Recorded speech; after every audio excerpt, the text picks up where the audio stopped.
wo ní tilẹ̀ tó kó. Àǹtí ṣó ti gbọ́. Ó ní ká máa wo ní tilẹ̀ tó kó. Ẹ̀yin àgbẹ̀ṣẹ́ ti gbọ́. Ó ní ká máa wo ní tilẹ̀ tó kó.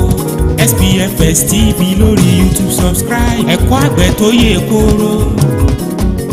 Ìròyìn lóríṣiríṣi nípa agriculture. SPFS TV. Ó ní ká máa wo ní tilẹ̀ tó kó. Ọ̀dà ṣó ti gbọ́. Ó ní ká máa wo ní tilẹ̀ tó kó. Àǹtí ṣó ti gbọ́. Ó ní ká máa wo ní tilẹ̀ tó kó. Ẹ̀yin àgbẹ̀ṣẹ́ ti gbọ́. Ó ní ká máa wo ní tilẹ̀ tó kó. SPFS. Wonderful people, thank you for joining us on this very beautiful episode of Let's Talk Agric on SPFS TV, Africa's first agro TV, live from the city of Ibadan, or your state, the first center state in Nigeria. Thank you for joining us again today. We hope that you really enjoyed the last episode of this program, where we had to, have some discussions with a female farmer, especially on what she does. Okay, you'll recall that last week we were able to do a lot of justice to the topic which we discussed with you on the show. This week promises to be engaging again, as we have another person in the studio here with us who is going to be talking on oil palm farming. Oil palm farming. Have you ever wondered, just like some consumers, that where does oil palm come from? Where does palm oil come from? What is responsible for the red color? What is responsible for, one or two things that happen with palm oil? How do you get the fruit? All of those things, we have the answers to them on the show today. Let's Talk Agric, where we do not just project farmers, we also project and promote what they do, the kind of farming they do, and the processes involved in the farming practices which they do. My name is Sisi Teju. After the short break, we'll be right back with our guest. Thank you for staying tuned.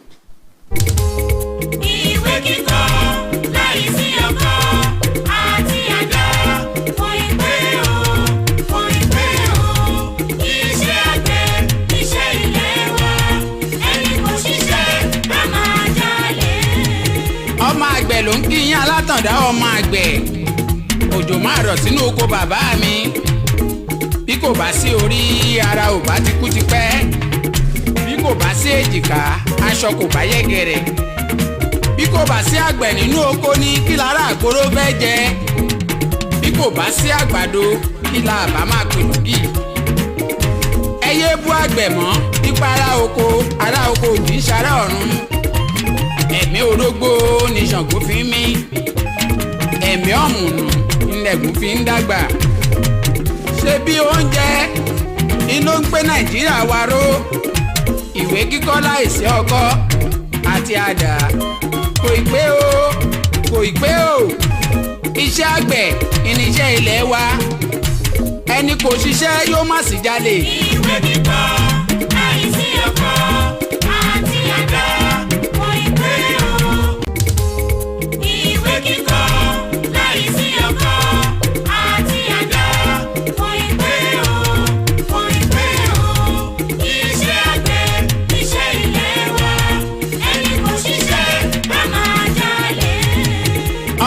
Ló ń kíyìn alátàndá ọmọ àgbẹ̀. Òjò máa rọ̀ sínú oko bàbá mi. Bí kò bá sí orí, ara ò bá ti kú ti pẹ́. Bí kò bá sí èjìká, aṣọ kò bá yẹ̀gẹ̀rẹ̀. Bí kò bá sí àgbẹ̀ nínú oko ní kí lára àgbòrò fẹ́ jẹ. Bí kò bá sí àgbàdo, kí la àbá máa pè lógì. Ẹ yé bú àgbẹ̀ mọ́, nípa ará oko ò kì í ṣará ọ̀run. Ẹ̀mí orógbó ni Ṣàngó fi ń mí. Ẹ̀mí ọ̀mùnù ilẹ̀kùn fi ń dàgbà. Ṣé bí oúnjẹ inú ń gbé Nàìjíríà wa ró? Ìwé kíkọ́ láìsí ọkọ́ àti àdá. Kò ì pé o. Iṣẹ́ àgbẹ̀ ìníṣẹ́ ilẹ̀ wa. Ẹni kò ṣiṣẹ́ yóò má sì jalè. Ìwé kíkọ́ láìsí ilẹ̀kùn fi ń dàgbà. Ṣé bí oúnjẹ. Welcome back from that short break, people. Thank you once again for joining us. A quick reminder that you can follow us on all our social media platforms at Facebook and on Instagram. That's at SPFS TV. As you can see, we have our guest right here in the studios with us this afternoon, who will be speaking about oil palm farming. Yes, popularly called epopupa in Yoruba. That's where you get epopupa, or what you call aqua. Okay, we're going to be discussing that and much more on the show this afternoon with our guest. That's the person of Mr. Abdulaziz Gafar, the CEO of the Goat Farm. It's a pleasure having you on the program this afternoon, sir. Thank you very much. Good afternoon. Welcome. Good afternoon and welcome. Let's start with, how long have you been an agripreneur, a farmer? When did you start, and how has been the experience for you? Basically, I've been into the agribusiness about 7 years ago, but right from childhood, I've been a farmer from childhood. Interestingly, yes. That means your parents have been into it. You were born into it. My parents are not actually into it, but Okay. Our neighbor then. I was born and brought up in Cocoa Research Institute of Nigeria. Wow. Okay. My dad works and retired there. Wow. But from there, I do follow our neighbors to their farm. From there, I cultivate small portion of land at our backyard. Interesting. So that's how it started. But when I started it professionally, it's after my secondary school. After secondary school. Yes. So it would be good to say that you are a born farmer, Yes, kind of. yes, exactly. So we have Mr. Abdulaziz Gafar in the house this afternoon, who has been in the business for 7 years. I'm particular about, you starting 7 years ago. Did you start with oil palm farming? Basically, I am expert in the nursery, Oh, raising the seedlings and selling of the seedlings. interesting. Not really the plantation kind of. I do the plantation. I establish farm for people. Okay. So I do consultants as well, but I don't have my own personal oil palm farm yet. All right. So But I do consult for people you consult for people. and establish farm for them. Interesting. So in you doing consultations, establishing farms for them, I'm sure that you still have quite, a number of experience to share with us today. Yeah, So sure. let's start with cultivation. Okay. Looking at the oil palm business farming, how do you start talking about cultivation? What are the key things that I should have as a farmer before starting off with oil palm farming? Before you can start cultivating of oil palm farm, the first thing to have is land. Okay. A fertile land. Okay. Second, capital. And third, choice of land selection. There are some lands favorable for oil palm. Not all land are favorable for Okay. oil palm. What kind of soil are we talking about? Sandy loamy Okay. is good for oil palm cultivation. Okay. Sandy loamy. Interesting. Yes. So you need capital, you need land. Yes. Okay, and you need people too. Yes. Right? Yes. You need workers as well too. Interesting. Okay, let's say I am not going into plantation. Just like you, I want to go into the business of having a nursery, just raising the seedlings, and sell. Okay, and selling it off. Yes. Do I need a piece of land? Yes, sure. You still need a piece of land, But for not that? really big. You can use as small as a plot of land for that. Piece of land. Yes. All right, so let's get on the farm already. Let's Okay. talk about, now I want to start growing. Okay. Okay, how do I get the seed? How do I start planting? You talked about the kind of soil, sandy loamy. What are the things to put in place, to start at the first level of planting, growing now? The first thing when you want to plant is to get an expert, because you can't just take ordinary worker like laborers. You can't just take them to the farm and say you want to plant an oil palm. Of course, you have to do the pegging, the farm layout, everything, so that the oil palm will be in a straight line. And Nigeria presently, we use 9 meter by 9 meter spacing to plant oil palm on the field. Wow. So Why is that? that's- Why is it 9 meter by 9 meter? because of the branches. Okay. As the oil palm is growing, Growing. the branches of the oil palm is long as far as 5 meter to 6 meter. Wow. So that they won't be choking at the One future. another, So interesting. So they can if have space they to can have space. So Wow. if you reduce the number, the space you're supposed to use, some people do want to manage land. They will say use 5 meter for me. Along the run, the oil palm will not produce well when the leaves are entering each other. So you have to plant with adequate measurements and spacing. Wow, Interesting. So you have to get an expert to do that for you. Okay. So After then, weeding, you have to get maybe annual workers. Those people, those that will be staying in the farm, that will be working for you for maintenance, weeding. Then after the planting, you apply fertilizer after 3 months of planting. wow. 3 months, and NPK is advisable for oil palm, for 3 the months fertilizer. after. Yes. Okay. All right. So after you apply fertilizer, you apply fertilizer. Before then, you must have had some land clearing. Yeah, sure. Practices in place. After land clearing, okay. Yes, you after start- land clearing, then you start the planting. You Okay. can clear manually or by you use a bulldozer to clear. If you are using bulldozer, you must get a professional so that the machine will not carry all the topsoil and gather nutrients the away. nutrients of the soil. So yes, if the land is big, you can use the bulldozer for clearing, and you can plow as well. Plowing is advisable as well. After the bulldozer, you can plow. Then, in order to make use of the space in between, we said the space is 9 meter by 9 meter. You can intercrop. Interesting. Not necessarily you just leave the oil palm alone and start. You can intercrop with maize, cassava, pineapple, and other annual crops like that before the oil palm will take over.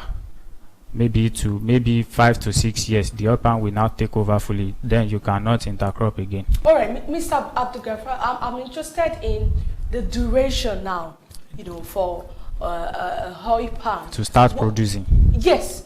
How many years does it take? Because I read it's a perennial crop. Okay, how long does it take before it starts harvesting, from cultivation to harvesting? What is the duration? It takes 4 years. 4 years. Yes. At minimum or maximum? Minimum. A minimum of 4 years before it starts Yes. yielding fruit. Yes. Okay, interesting. So you have annual crops, planted so that you can still Get some money before they start producing. Interesting.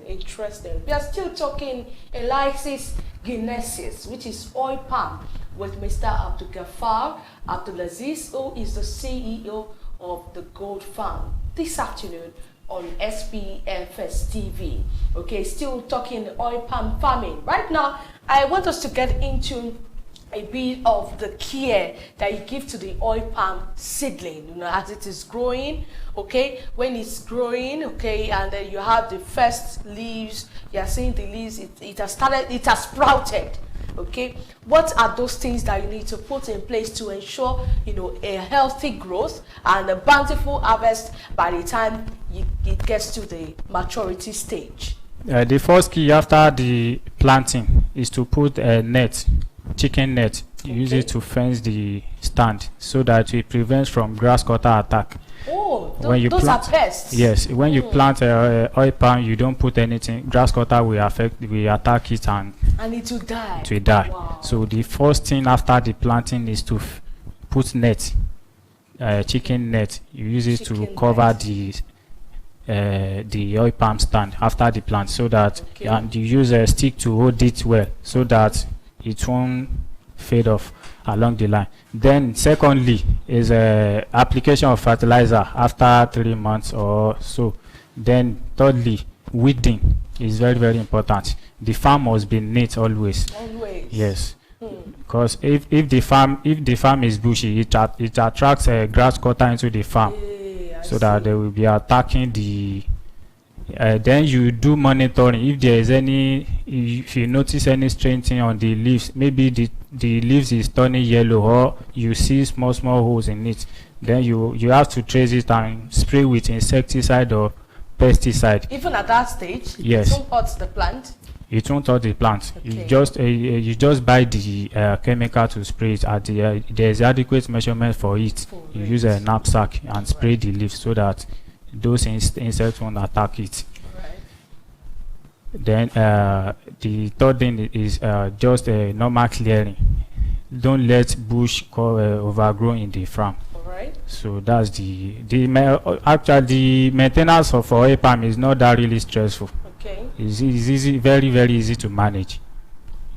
very easy to manage. You just heard from the experts who's been doing it for about 7 years. Oil palm farming. You know, when we talk about oil palm farming, many people want to think about the ekpopupa parts first. But it looks like it really takes a long time before you get to the ekpopupa. How do you feel about that? You've said 4 years, it takes 4 years, yes, you know, before maturity, before it starts fruiting. Okay, along those times, you know, you're looking at the oil palm, you're looking at the fruit. Okay, now how much fruits do you get at the first harvest? You know, can you measure the average of the fruits that you can get at the first harvest? You know, when you just have your oil palm for the first time. Yeah, for the first time, the first fruit, you might not actually get as much as you need for the first fruit, because majority of the fruits are not really good for production. For the first one. Why is that? For the first one, why is that? The 90% of it is water. Oh. It's water. So then after applying fertilizer, doing care and management. Yes, it's not that you won't get oil ekpopupa, you get them, but it will not be as the normal percentage you're supposed to get. Yes, at the first fruiting. But the subsequent one, on 1 hectare of land of oil palm, you can get about 2,000 liters of oil on it. 2,000 liters on 1 hectare, and that's 150 stand. Wow, interesting. Okay, let's talk about the fruit again. How do you know that, okay, this particular kernel, which is the palm kernel, how do you know that it is ripe on the tree? Okay, how does the farmer know that or how long does it take for the fruits to get ripened? Yeah, after the first fruit, it will take like maybe 2 to 3 months for it to ripe on the fruit. Because when the fruit comes out first, it is green. Then it will later be turning to red and black. Yes, if by then you will know. And when the fruit is falling from the shaft, that means it is ready to harvest. Those are the signs that you will see. Interesting, people.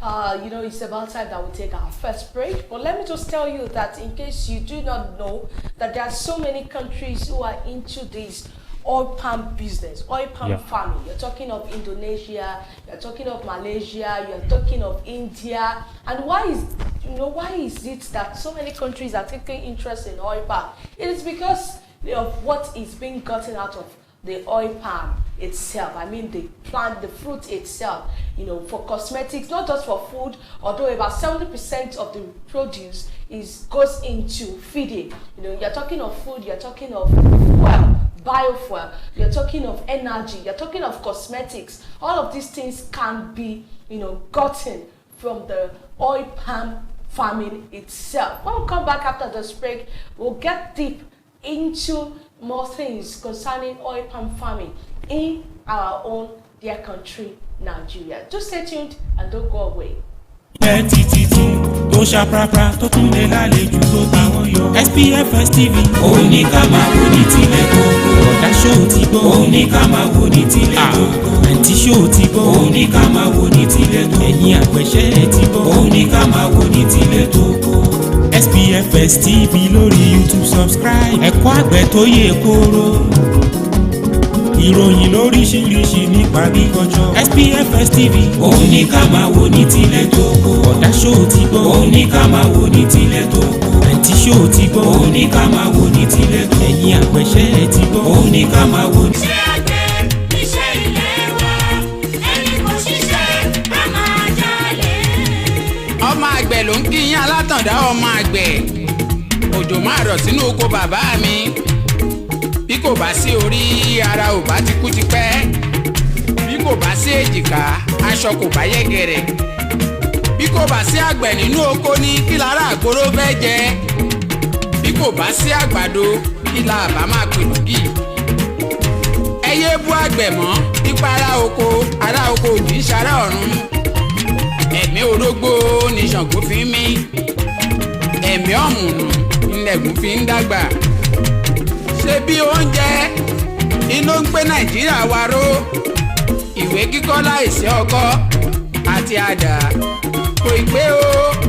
kò ì pé o iṣẹ́ àgbẹ̀ ìníṣẹ́ ilé wa ẹni kò ṣiṣẹ́ yóò má sì jalè. ìwé kíkọ́. òun ní ká máa wò ní tilẹ̀ kókó. ọ̀dà ṣó ti gbọ́. òun ní ká máa wò ní tilẹ̀ kókó. àǹtí ṣó ti gbọ́. òun ní ká máa wò ní tilẹ̀ kókó. ẹ̀yin àpẹ̀ṣẹ́ ti gbọ́. òun ní ká máa wò ní tilẹ̀ kókó. SPFS TV lórí YouTube subscribe. ẹ̀kọ́ àgbẹ̀ tó yè kóró. ìròyìn lóríṣiríṣi nípa agriculture. SPFS TV òun ní ká máa wò ní tilẹ̀ kókó. ọ̀dà ṣó ti gbọ́. òun ní ká máa wò ní tilẹ̀ kókó. àǹtí ṣó ti gbọ́. òun ní ká máa wò ní tilẹ̀ kókó. ẹ̀yin àpẹ̀ṣẹ́ ti gbọ́. òun ní ká máa wò ní tilẹ̀ kókó. SPFS TV lórí Facebook. SPFS TV lórí YouTube. SPFS TV lórí Instagram. for your agricultural programs lóríṣiríṣi. àgbẹ̀ ọlọ́sìn ẹja. mo níṣẹ́ ti gbọ́. SPFS TV tó milẹ̀ títí tó ṣàprápra tó tún lè lálejò tó táwọn yọ. SPFS TV òun ní ká máa wò ní tilẹ̀ kókó. ọ̀dà ṣó ti gbọ́. òun ní ká máa wò ní tilẹ̀ kókó. àǹtí ṣó ti gbọ́. òun ní ká máa wò ní tilẹ̀ kókó. All right, thank you for joining us again on this episode of SPFS TV Let's Talk Agric program, where we are still discussing oil palm farming with Mr. Abdulgafar Abdulaziz of the Gold Farm. Yes, you know, we're trying to look at what it is even called in Yoruba, oil palm farming. One Igi ọ̀pẹ. Igi ọ̀pẹ, yes. You know, so some of us we grew up to know that this kind of plants, you know, or farming produces only the red oil or the palm oil that we are used to. But I just want us to, you know, mention some of those other things that we can get from the oil palm as a plant itself. Yes, after they refine the fruit to oil and extract the oil, you can get the palm kernel. The palm kernel, after extracting it as well, you can use it to feed for animal feed. Okay. And that the shell of the kernel as well is being used in industries like those iron benders. All right. So they use it as well. Then the palm fronds, the palm fronds of the oil palm, after they harvest oil palm, when they cut the leaves, they can use the leaves to do broom. They can use it for broom as Interesting. well. Yes. Okay, so and much more things Yes, that we may not be able to touch on the program today. I said earlier that in cosmetics industry, Yes. The palm kernel plant is very important. The kernel is very important. You know, when it comes to energy sector, okay, the palm oil palm tree. When it comes to so many other things, you know, talking of feed, even for both Yes. human beings and animals. Yeah, sure. It's very, very important. Okay, now that we've been able to discuss that, I want us to move on to, you know, the pre-harvesting stage. Okay, let's talk about some of the measures that has to be put in place. You've mentioned few, but I want us to go deep into some of the measures that has to be put in place to prevent pest and disease. Or if it happens, what are the pest and disease control systems or practices that should be put in place? The first method to control the pest and disease is the weeding, as I mentioned earlier. Just make sure the farm is, because when the farm is weedy, it attracts pests and diseases into the farm. The first thing to control them is just make sure your farm is neat always. Then when you discover that there is an attack on it, then you buy the right chemical and use it to spray it. Okay. Another thing is the net we talked about earlier. If you see that any one of the nets have damage, Okay. or it has rotten, you have to change it Alright. so that grass cutter won't attack it. Okay. So those are the things that You have have to to do. ensure to put in place. yes. Ó dà ẹ jẹ́ ká tún gbà báyìí pé à ń sọ̀rọ̀ nípa igi ọ̀pẹ, Then oil palm, igi ọ̀pẹ. Tá bá ti ń sọ̀rọ̀ nípa pé à ń ṣe ọ̀gbìn igi ọ̀pẹ ní Nàìjíríà, níbo la ti bẹ̀rẹ̀, níbo la bá dé? Kí ló dé táwọn èèyàn tiẹ̀ ṣe ọ̀gbìn igi ọ̀pẹ bíi ti ayé ìgbàanì hàn ṣe bọ́n? ní ìpìlẹ̀ igi ọ̀pẹ ní Nàìjíríà ni ó ń pèsè ọ̀pẹ jù ní àgbáyé tẹ́lẹ̀ bí 1960 to 70 but nígbà tí ó yá tí a discover epo crude oil àti wá kúrò ní abala ọ̀gbìn igi ọ̀pẹ yẹn àwọn tí wọ́n lead ní orílẹ̀-èdè tí wọ́n ń ṣe epo pupa jù lágbàáyé báyìí tí wọ́n dà jù nípa igi ọ̀pẹ Malaysia wà ńbẹ̀, Indonesia wà ńbẹ̀. Malaysia dẹ̀rẹ̀ Nàìjíríà bí ni wọ́n ti wá kọ́ bí wọ́n ṣe ń gbìn ọ̀pẹ ní NIFO ní Benin ibẹ̀ náà ti mú sídìí lọ sílùú wọn tí wọ́n ti ń gbìn wọ́n dẹ̀ ń ṣe dáadáa even ní ìsinyìí gan báyìí wọ́n tún ti yọ bíríìdì kan lára ọ̀pẹ tí wọ́n mú láti bí lọ síbẹ̀ Tenera ni àwa ń ṣe níbi òun ló wà NIFO Tenera breed òun ló popular jù Nàìjíríà bẹ́ẹ̀ ni bọ̀ nígbà táwọn yẹn lọ tí wọ́n tún tẹ̀síwájú nínú iṣẹ́ ìwádìí wọ́n ṣe kan tá à ń pè ní super gin ìyẹn tún dáa ju Tenera lọ ọdún 2 péré lòun máa ń lò bẹ́ẹ̀ ni ó dẹ̀ máa ń so dáadáa ó máa ń so igi ẹyọ kan lè so 20 bunches ní super gin yẹn so téèyàn bá fẹ́ gbìn yẹn nísìnyí èèyàn máa import ẹ̀ láti Malaysia ní kì í ṣe pé so tó dẹ̀jẹ̀ gbọ́dọ̀ wa náà ti wá mú lọ sọ́dọ̀ wọn so ibi tí ọ̀rọ̀ igi ọ̀pẹ dé dúró ní Nàìjíríà bá ní à ń padà sẹ́yìn ni kì í dẹ̀ ṣe ọ̀pẹ nìkan gbogbo àwọn nǹkan tó kù náà ni especially agriculture Nàìjíríà à ń padà sẹ́yìn nígbà tí a ti rí epo so epo yẹn ti di wá lójú àyà sí di ètò ọ̀gbìn mọ́. torí ẹ̀ náà làwọn náà tẹ̀ ṣe gbé irú ètò báyìí kalẹ̀ wípé ká mú iṣẹ́ àgbẹ̀ ká mú lọ́kùnkúndùn pé let us promote and protect agriculture. Let's get agriculture right and do it well again and even do it better than we've been doing before. You know, today we are still looking at the oil palm farming. We're looking at the intricacies. We're looking at the detail of growing it. Tẹ́wọ́n wá ń sọ̀rọ̀ nípa àwọn tó ń gbìn lórílẹ̀‐èdè Nàìjíríà. Ǹjẹ́ tó bí mélòó ṣe tiẹ̀ ní ẹgbẹ́ ṣe ní ibi tẹ́ ti máa ń nípàdé lórí pé à ń ṣe ọ̀gbìn igi ọ̀pẹ? Àwọn tó ń gbìn pọ̀ dáadáa ní orílẹ̀-èdè yìí ṣùgbọ́n kò tí ì tó àti meet demand. Ní bí ọdún 2 sẹ́yìn ọ̀gá mi kan ó ní ẹnìkan sọ fún un pé ní company kan tí wọ́n ti ń ṣe ọṣẹ wọ́n ní kí wọ́n máa supply àwọn ní epo pupa. They use it for detergents. Epo pupa trailer méjì trailer ńlá yẹn méjì ní oṣooṣù. Wọ́n ibo náà ti fẹ́ rí etí a fẹ́ jẹ gan tó yẹ pé epo pupa tá a fi ń ṣe bẹ̀ gan kò tí ì tó láwa lọ máa fi epo ṣe ọṣẹ so àwọn tán ṣe pọ̀ ṣùgbọ́n pé ètò rárá àti a sì ní ọ̀nà tó jìn láti lọ nípa ọ̀gbìn igi ọ̀pẹ torí gbogbo majority àwọn tó ń ṣe ọṣẹ Nàìjíríà nísìnyí wọ́n import epo pupa wà ní Nàìjíríà gan import òróró à import epo pupa ìgbà ìta ń pèsè lábẹ́lẹ̀ kò tó wa so àwọn èèyàn sì nídìí láti go into the oil palm business kíjọba náà dẹ̀ ran àwọn èèyàn lọ́wọ́ tá a bá tiẹ̀ dábàá láti bí ọba a sọ tí wọ́n fún wa. ká tẹ̀ ṣe fi ọ̀rọ̀ ìjọba lẹ̀ tá a bá wò pé èmi ti fẹ́ bẹ̀rẹ̀ àwọn èèyàn wá wò wá sìn bí ẹ ti sọ̀rọ̀ nípa pé you need to get the seed tá a bá ti get seed get a plot of land èèyàn tẹ̀lé fi plot of land ìbẹ̀rẹ̀ fẹ́ ṣe ti sọ pé àmọ́ fẹ́ bẹ̀rẹ̀ pé bí èlò ni seedlings or seed how do you get the seed and how much does it go for averagely. Tẹ́yàn bá fẹ́ get seed NIFO ni wọ́n ti ń ta seed yẹn ṣùgbọ́n torí ẹ̀ náà ni àwa ṣe wà àwa máa ń ra seed yẹn níbẹ̀ àwa máa ṣe sí nursery sínú àwọn nylon kéékèèké yẹn sódà àwọn tí wọ́n bá fẹ́ gbìn àwọn yẹn máa wá rà ní ọwọ́ tiwa so torí ẹ̀ ni business kan náà ni ìyẹn lọ́tọ̀ raising of seedlings and selling it. So irú seedlings one bag averagely we go for 250-300 naira per one.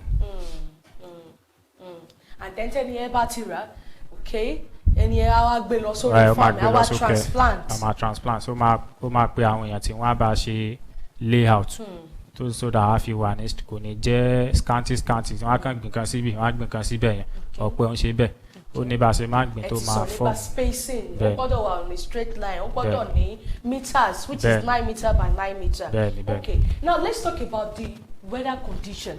Our weather condition will gbọ́dọ̀ put in place, talking of temperature, sunshine be at what level, humidity what level ló gbọ́dọ̀ wà in place for proper growth of the the oil palm seedling.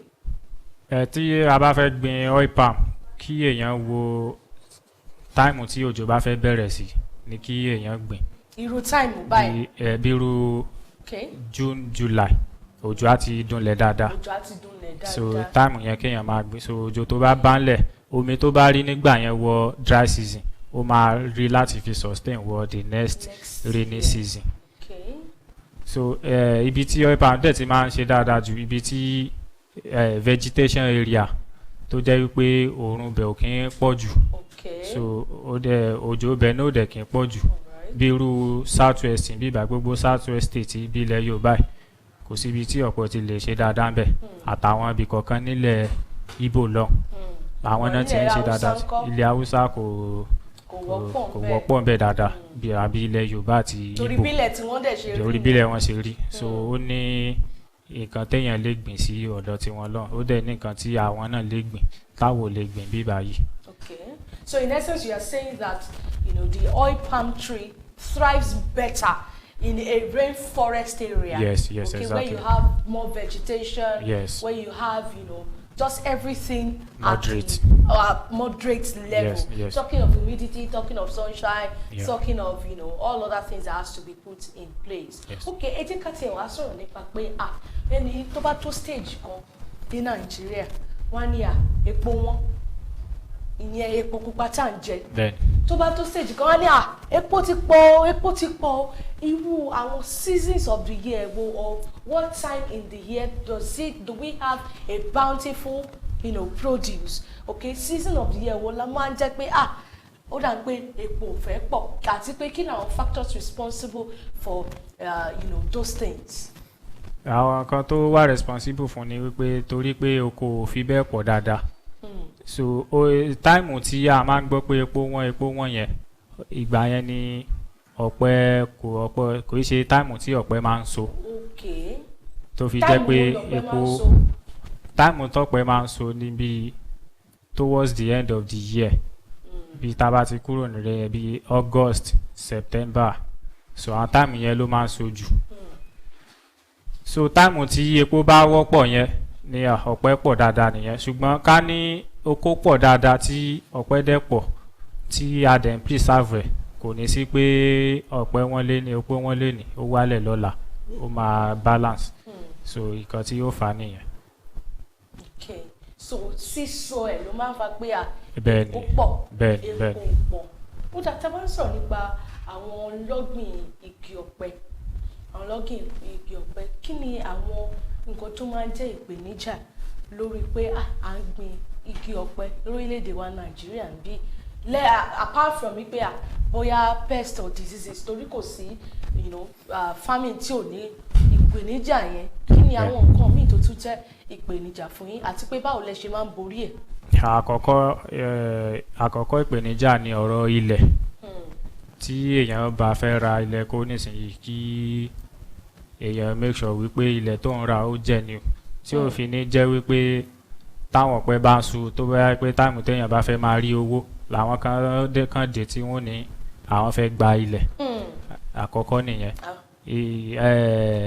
Ìjọba náà lè fà á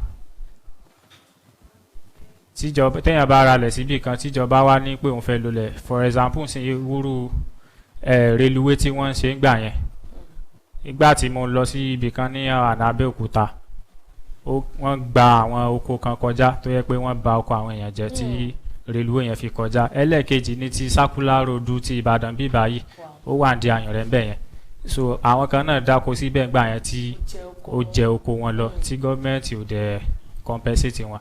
Ẹlẹ́ẹ̀kejì ní production majority àwọn tó lóko ọ̀pẹ Nàìjíríà wọn ní refinery tí wọ́n á ti máa ṣe epo pupa so wọ́n á dẹ̀ wá ní láti kó lọ sí ibi tó ní wọ́n ti ní àwọn refinery yẹn so from there kíní èrè tó yẹ kéèyàn rí ó máa yọ sílẹ̀ iye epo téèyàn bá gbé lọ ó lè jẹ́ iye yẹn kọ́ ni wọ́n máa gbé fún yàn so àwọn ìpèníjà tí ó wà níbi iṣẹ́ epo pupa nìyẹn. Ẹlẹ́ẹ̀kejì tún ni logistic issue béèyàn ṣe lè máa gbé nǹkan èrè oko lọ sí irú téèyàn bá ní oko níbì kan sìn bóyá ibi tí yóò ti lọ sọ di epo pupa ó jìnnà sí ibi tó kọ ẹ̀ wà ó lè má tètè rí mọ́tò tí ó bá kó àbí kó jẹ́ pé ọ̀nà oko rẹ̀ ò dáa so àwọn ìpèníjà tí ó wà bẹ́ẹ̀ ni.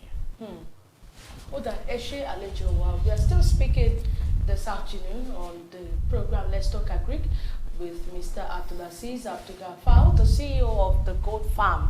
Yes, who has been in this business for 7 years. Ẹ tẹ́wọ́ tí ẹ wò pé 1, 2, 3, 4, 5, 6, 7 iṣẹ́ ọ̀gbìn ìpè igi ọ̀pẹ yìí ọ̀gbìn igi ọ̀pẹ ǹjẹ́ ó pé yín bí àti pé ọdún tí ẹ bẹ̀rẹ̀ báwo lẹ ṣe rí kí ni experience yín. Tá bá ní ká wò bí mo ṣe bẹ̀rẹ̀ kì í ṣe pé iṣẹ́ tí mo yà bá wọ́n bí mi sínú ẹ̀ mo dàgbà síbẹ̀ so ìgbà tí mo dẹ̀ bẹ̀rẹ̀ rí tẹ́lẹ̀tẹ́lẹ̀ mi fọkàn sí pé bóyá mo lè fi iṣẹ́ àgbẹ̀ jẹun àbí nǹkan tó gbogbo ìgbà tí mo wà secondary school ike máa sọ pé mascom law kankan ni mo fẹ́ ṣe so bí mo ṣe parí secondary school ni mo wà more exposed nípa agriculture torí ọ̀tọ̀ lójú tí wọ́n fi gbé kalẹ̀ fún wa ń gbà yẹn pé iṣẹ́ àgbàlagbà iṣẹ́ àwọn tí ò lówó lọ́wọ́ ni wọ́n ń dáko ṣùgbọ́n gbà èmi wá rí i pé olówó gan ló ń dáko lórí bí mo ṣe àwọn tí wọ́n dẹ̀ kọ́ mi iṣẹ́ ní green gbà yẹn wọ́n máa ń kó wa travel ibi tá a bá ti wá ṣiṣẹ́ mi àwa jókòó máa wá ronú a lè lọ ṣe bíi 100 acres 50 acres máa pé àṣebọ́n ní àwọn olóṣèlú ń dáko ni ẹ tó ra dúró lẹ̀ yìí tí mo dẹ̀ mọ iye tó ibo ló ti rówó tí èdè ṣe oko kan tí a lè travel lé ní ká dé ká tún gba bòmí lọ́lọ́la káàkiri bá a ṣe máa lọ nìyẹn mo wá jókòó wá definitely àwọn tó lówó fi lè máa ná owó sídìí oko báyìí á jẹ́ pé owó wà ń bẹ nìyẹn so mo ṣe change mind mi láti ìgbà yẹn nìyẹn tí mo ṣe go fully pé this agribusiness o pé ó ní màá máa ṣe lọ màá dẹ̀ máa polongo ẹ̀ fáyé ni Ọlọ́run dẹ̀ ràn wá lọ́wọ́. All right, ẹ ṣé gan ni. Okay, now that you have been doing it for 7 years. Yes. Tí ẹ bá ní ẹnìkan tó fẹ́ bẹ̀rẹ̀ bóyá òun náà fẹ́ máa ṣe seedling business bíi ti yín báyìí, what are those seedling or seed treatments that the person has to do and do well before selling to the market so that ẹni yẹn náà kò ní di pé ọjọ́ kìíní kan la ti ń gba seedling ẹ̀ ò dáa seedling ẹ̀ dáa kí ni àwọn treatments ẹ máa ń fún seedling at those stage to make sure that the plant is a healthy one by the time it is growing.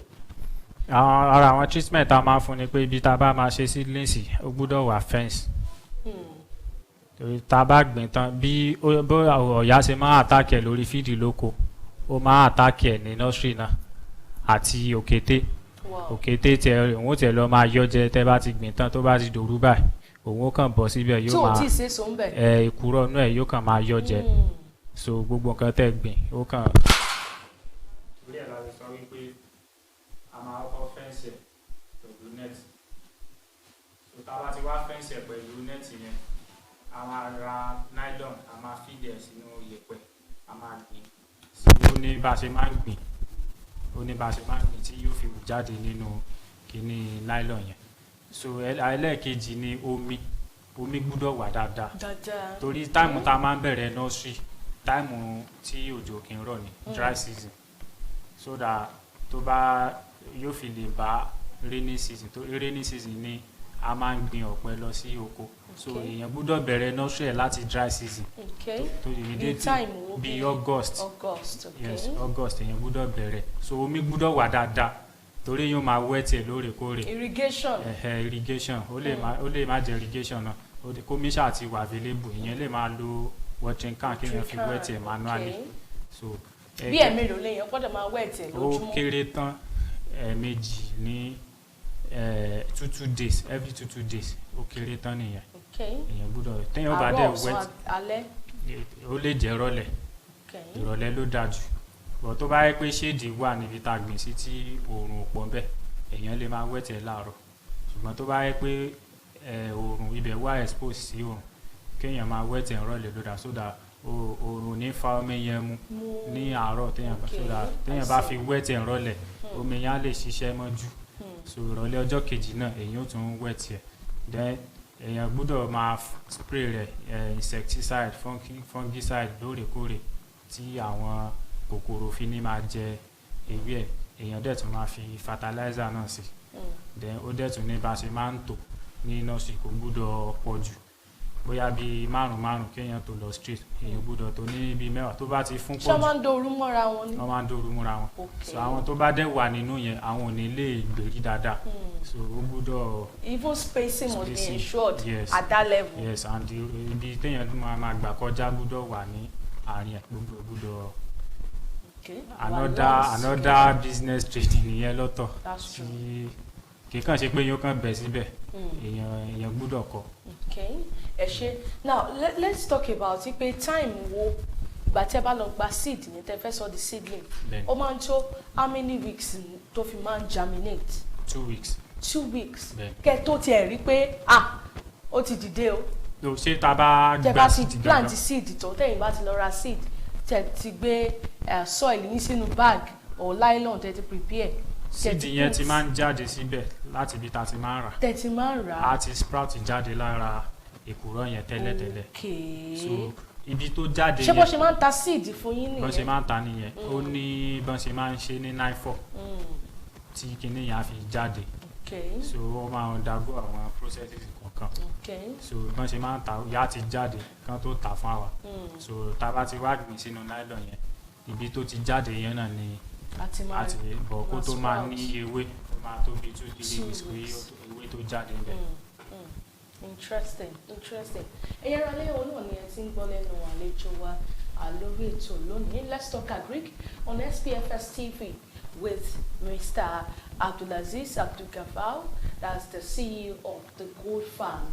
Yes, we are still looking at some of the the first stage, looking at the cultivation, the propagation of seed and seedling up to the growing stage, and then you move into the fruiting stage, the harvesting stage. Now let's come back to management, the management issues in oil palm farming. Okay, what are some of those things or practices, apart from intercropping, okay, where before 2 to 4 years of maturity to your oil palm go through, a farmer should do intercropping so that he can get some yields on the farm before that period to survive.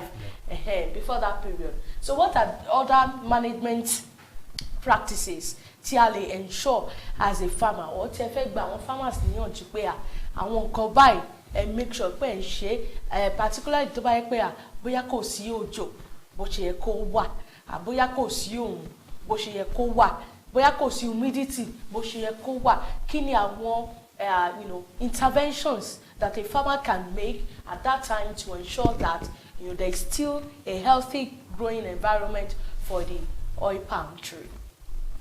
nǹkan tí àwọn àgbẹ̀ lè ṣe yàtọ̀ fún àwọn nǹkan tá a ti sọ tẹ́lẹ̀ ni pé tí ọ̀gbìn ọ̀pẹ fi dà nìyẹn torí mo ṣe sọ tẹ́lẹ̀ pé ó easy láti manage kò kí ń níyàn lára púpọ̀ dàbí àwọn nǹkan tó ṣẹ́kù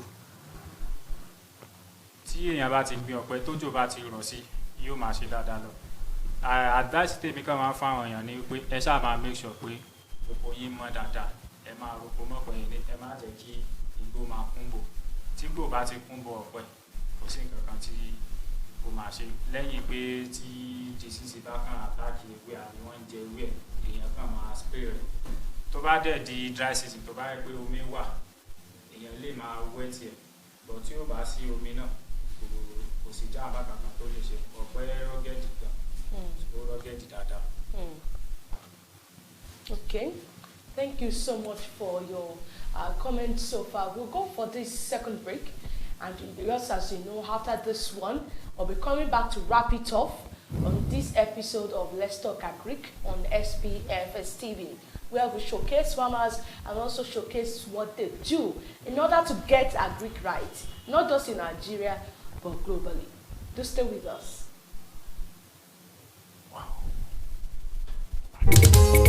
Ìwé kíkọ láì sí ọkọ àti àdá fún ìpè o, fún ìpè o. Iṣẹ́ àgbẹ̀, iṣẹ́ ilé wa, ẹni kò ṣiṣẹ́ á máa jalè. ọmọ àgbẹ̀ ló ń kíyàn alátàndá ọmọ àgbẹ̀ òjò máa rọ̀ sínú oko bàbá mi bí kò bá sí orí ara ò bá ti kú tipẹ́ bí kò bá sí èjìká aṣọ kò bá yẹ̀gẹ̀rẹ̀ bí kò bá sí àgbẹ̀ nínú oko ní kí lára àgbòrò fẹ́ jẹ bí kò bá sí àgbàdo kí la àbá máa pè lógì ẹ yé bú àgbẹ̀ mọ́ nípa ará oko ò ní í ṣará ọ̀run ẹ̀mí orógbó ni Ṣàngó fi ń mí ẹ̀mí ọ̀mùnù ńlẹ̀gùn fi ń dàgbà ṣé bí oúnjẹ inú ń gbé Nàìjíríà wa ró ìwé kíkọ́ láìsí ọkọ́ àti àdá kò ì pé o kò ì pé o iṣẹ́ àgbẹ̀ ìníṣẹ́ ilé wa ẹni kò ṣiṣẹ́ yóò má sì jalè. Ìwé kíkọ láì sí ọkọ àti àdá fún ìpè o, fún ìpè o. ẹ̀yin àgbẹ̀ṣẹ́ ti bọ̀ ó ní ká máa wo ní tilẹ̀ tó kó. SPFS TV lórí YouTube subscribe ẹ̀kọ́ àgbẹ̀ tó yè kóró. ìròyìn lóríṣiríṣi nípa agriculture. SPFS TV òun ní ká máa wo ní tilẹ̀ tó kó. ọ̀dà show ti gbọ́ òun ní ká máa wo ní tilẹ̀ tó kó. ẹ̀ǹtí show ti gbọ́ òun ní ká máa wo ní tilẹ̀ tó kó. ẹ̀yin àgbẹ̀ṣẹ́ ti gbọ́ òun ní ká máa wo ní tilẹ̀ tó kó. SPFS TV lórí Facebook, SPFS TV lórí YouTube, SPFS TV lórí Instagram for your agriculture. Yes, thank you once again for joining us and for staying tuned. And it's about time that we start wrapping it up for today. But before we go, I'd like our guests to, just talk briefly on the, optimizing performance on the oil palm farm. Okay, looking at the issue of fertility or infertility. You are looking at a farmer who has been in the business for years. He now noticed that the oil palm plantation is not yielding as it is. Kí ni àwọn nǹkan táwọn bàbá wa máa ń ṣe láyé ìgbà yẹn? Kí ni àwọn nǹkan tá à ń ṣe láyé ìsìn? Ibo láti wá meet, looking at those days and these days, tá a ti meet, tá a ti wò pé bá ṣe máa improve fertility or looking at harvest to ensure that our performance of those trees are really good and better all the years. So àwọn kan tí èèyàn lè ṣe tí ilẹ̀ ò bá wà fertile bóyá fún àpẹẹrẹ bóyá èèyàn ṣẹ̀ṣẹ̀ fẹ́ bẹ̀rẹ̀ tó wá rí i pé ilẹ̀ yìí kò ní fertility dáadáa tó dẹ̀ jẹ́ wípé ibẹ̀ ni èèyàn fẹ́ gbin ọ̀pẹ yẹn sí. So àpẹẹrẹ kan ní bush fallowing. Bush fallowing. Yes, èèyàn máa fi kéèyàn tó bẹ̀rẹ̀ rà. So èèyàn máa fi ilẹ̀ yẹn sílẹ̀ fún ìgbà pípẹ́ díẹ̀ òun làwọn bàbá máa ń lò láyé ọjọ́ yẹn pé tí wọ́n á fi ilẹ̀ yẹn sílẹ̀ tó kó bá ti kún mọ́ dáadáa fún bí ọdún kan àbọ̀ ọdún méjì láti regain fertility padà kó tó wá di pé wọ́n ló máa lọ cultivate ní ibẹ̀. So another method téèyàn tún lè lò ní application of manure. Okay.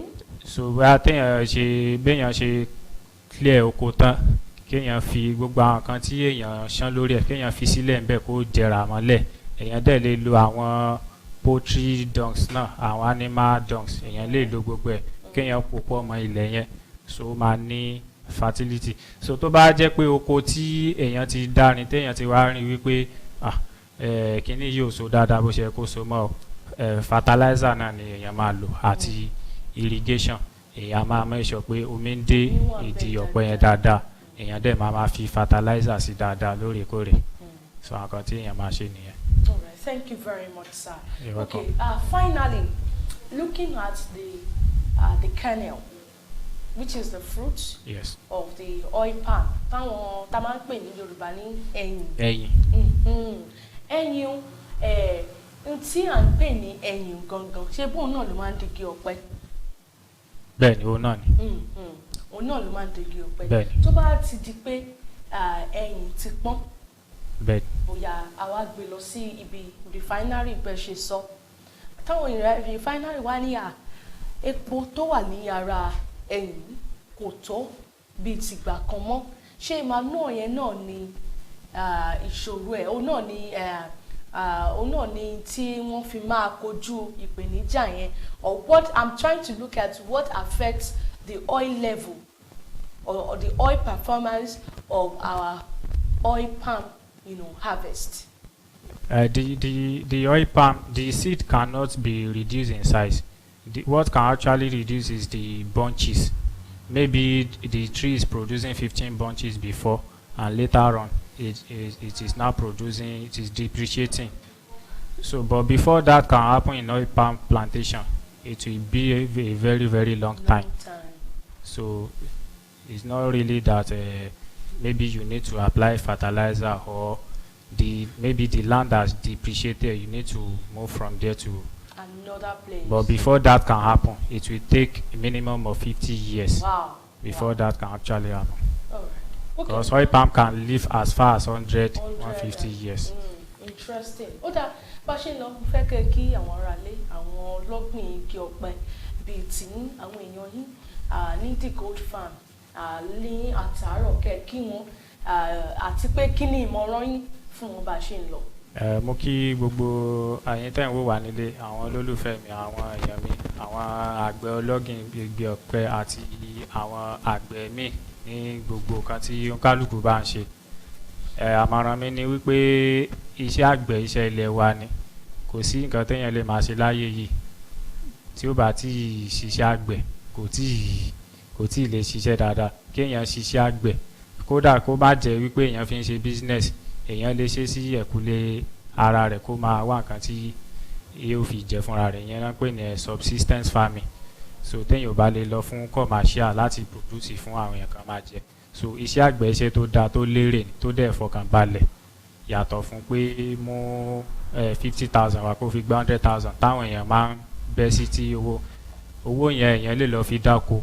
So tó bá ti fi dáko, àwọn èrè tó bá ń rí bẹ́ẹ̀ inú rẹ̀ ó dùn, á dẹ̀ lè continue dáadáa. So mo kí gbogbo yín ojú tó ń wò mí nílé o, ẹ jẹ́ ká máa mójútó sí àgbẹ̀ wa dáadáa o. Ọlọ́run á ràn wá lọ́wọ́, kíjọba náà dẹ̀ ran àwọn èèyàn lọ́wọ́, torí ìjọba náà ni ó fàájú tí àwọn èèyàn fi ṣiṣẹ́ àgbẹ̀ látara security nǹkan bandit Fúlàní gbogbo ẹ̀. So mo kí gbogbo ara lé o. Ó dáa láti kí gbogbo àwọn ará ilé, àwa náà kí gbogbo àwọn tó ń wò wá ìpè ẹ̀ṣẹ́ tẹ́ bá wa jẹ́ lónìí.